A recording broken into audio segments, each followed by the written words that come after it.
Hello, everyone. Welcome back to We Love PMO, the show where we simplify the complex world of project, program, and PMO management. I'm your host, Sarah, and if this is your first time tuning in, welcome.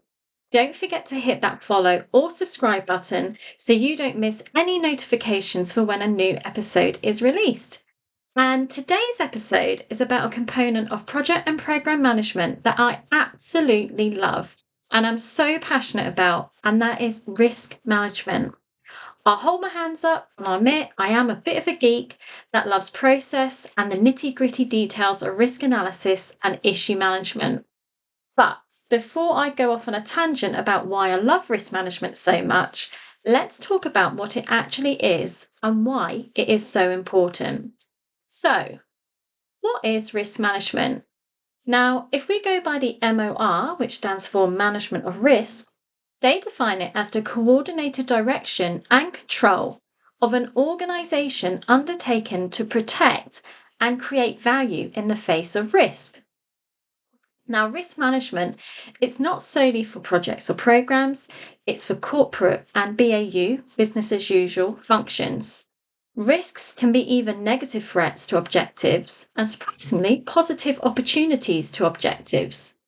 Now, the key word there from a project or program management point of view is objectives. In whatever dynamic project environment you are working in, there will always be an element of uncertainty. But these uncertainties will only become a risk if they were to have an effect on the project or program objectives should they materialize. Now, just to recap on what we mean by an objective means a goal or step on the way to meeting the aims, how you are going to achieve it. Objectives use specific statements which define measurable benefits. So, if a risk is not going to impact on project objectives, it's not a project risk.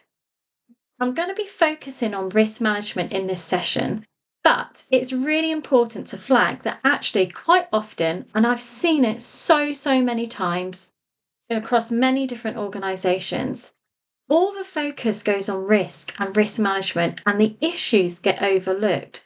But really, if there's an issue, that's where the focus needs to be.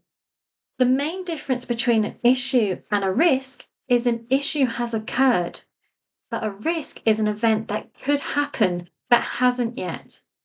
A risk can have a positive or negative impact on the program or project. It is vitally important to identify risks in advance and put in place mitigation plans.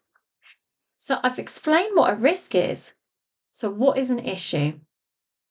An issue is an unforeseen situation and it's happening right now or it has happened.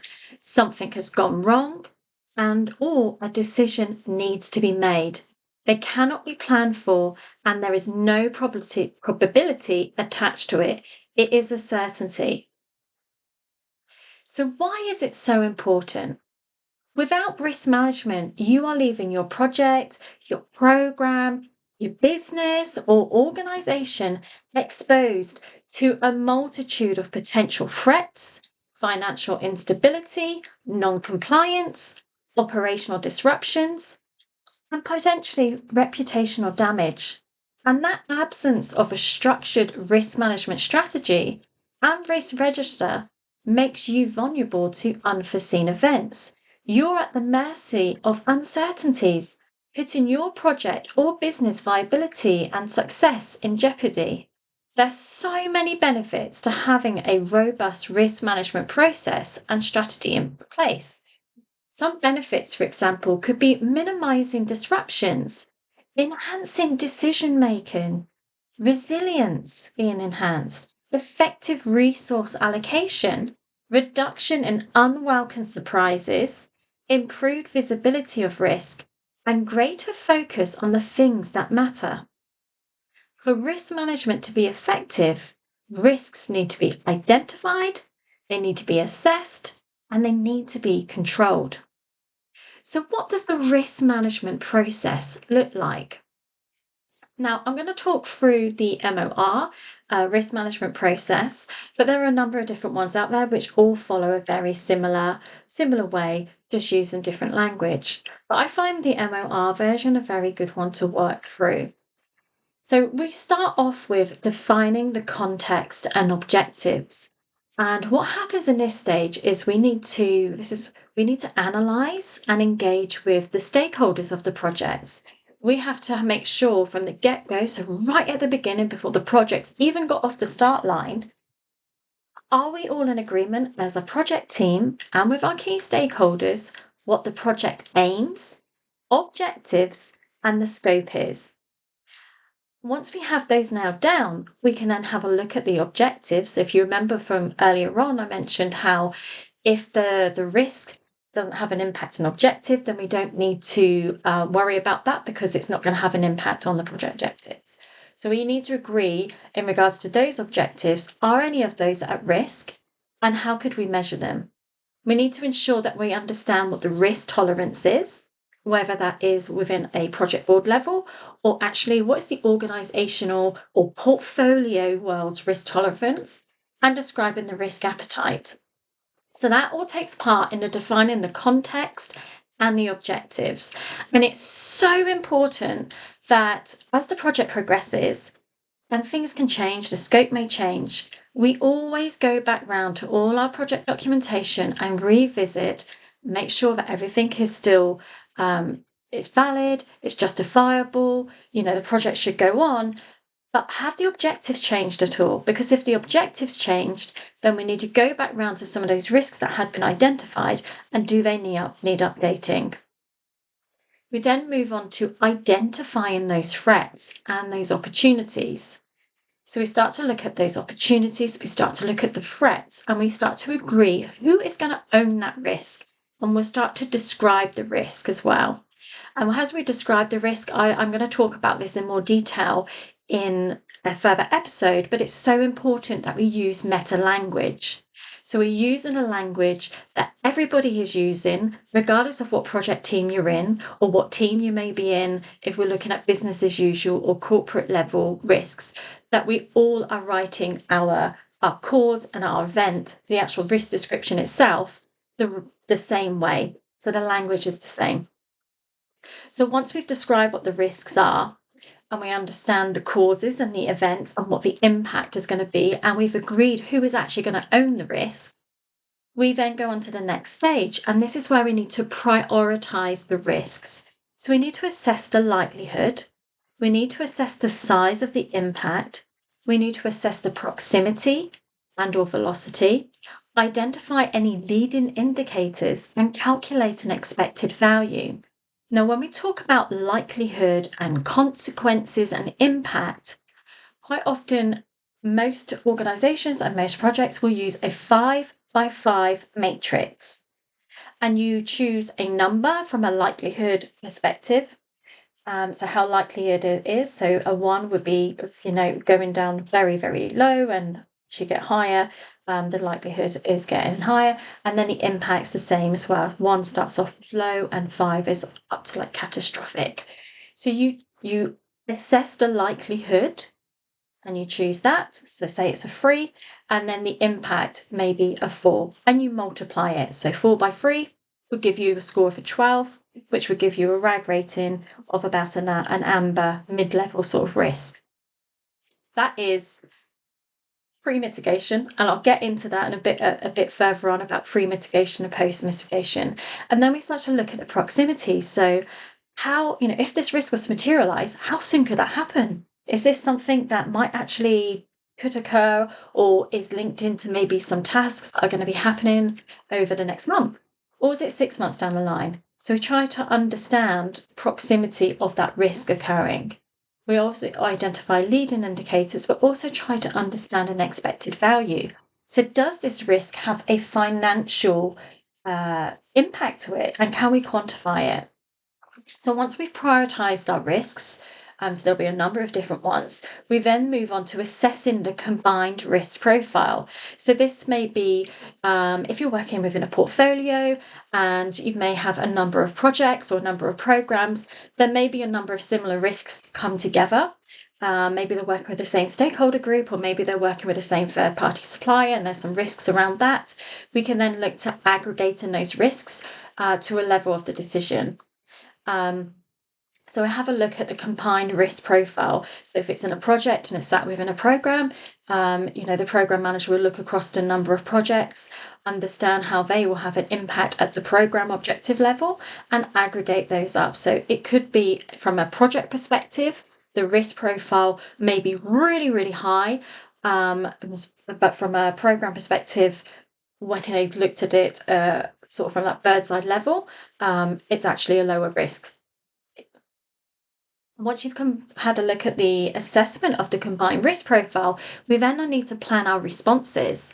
So we need to identify and assess what effective existing controls do we have in place.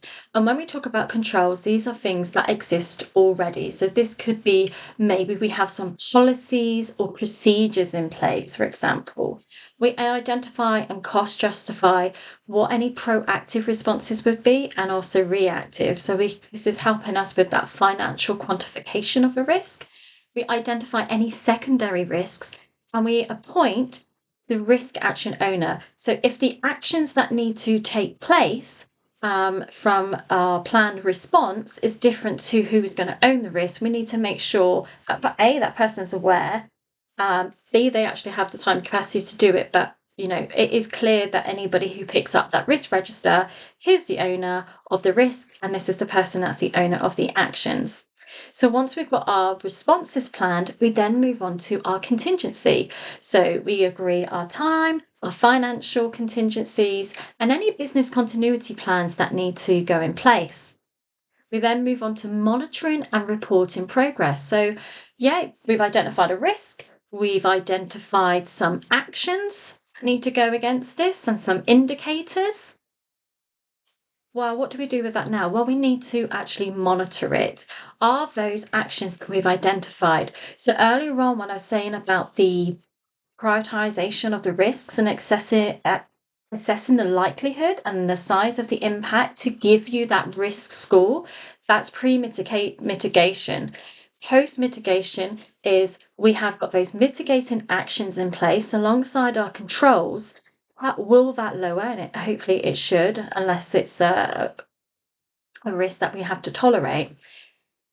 What would that post-mitigation risk score be? And I'll get further in another episode. I'll talk about inherent and residual risk, which links to your mitigating actions. So once you've got those actions in place, if we undertake them and with those controls, how much does it reduce the risk score by? So that is all monitored, and the report, there'd be like a RAID report that was pulled together. So in a RAID report, you would have your risk, your assumptions, your issues and dependencies, and the progress against these is communicated and it's escalated up the chain. So if the risk, is suddenly out of control within the project, it would escalate up to a program if it's in a program. And then if there's a portfolio in there, it'll go up to a portfolio. And depending on the type of risk it is, it may need to even escalate up to a corporate or trustees risk register. So once we've done our monitoring and we're reporting our progress against our risks, we then need to review and adapt. So we analyse the risk competence, define any adjustments to guidance necessary, and we go back round. It's a continuous circle. So you're constantly going around, rechecking your objectives, rechecking any new threats, opportunities. Okay, what about those existing threats? Are they still a high risk? Are they still a risk at all? What about the scores? Last month we said it's a 16. Is that still the case? Has anything happened? Have those actions that we said that we're going to do actually made any difference? Is there any further mitigating actions that we can put in? So you need to keep going back around that process. So that's a bit of an overview in regards to the risk management process. There's so much more that I could talk about it, but that's a wrap for today's episode. If you found it really helpful, or if there's a specific topic you'd like us to explore in future episodes, please let us know. Don't forget to hit the follow or subscribe button. In the next episode, I will be breaking down the three key elements of a risk description alongside my favourite risk identification techniques and tools. And we'll also talk a bit more in regards to the different options that you can choose in regards to how you're going to treat a risk. So don't forget to follow us on Instagram for further tips and details about project, program, PMO, and risk management. If you want to expand your knowledge further in the world of project management, in the podcast description below, you will see details of our course, Project Management Zero to Hero. So bye for now. Thanks for listening and see you on the next one. Bye.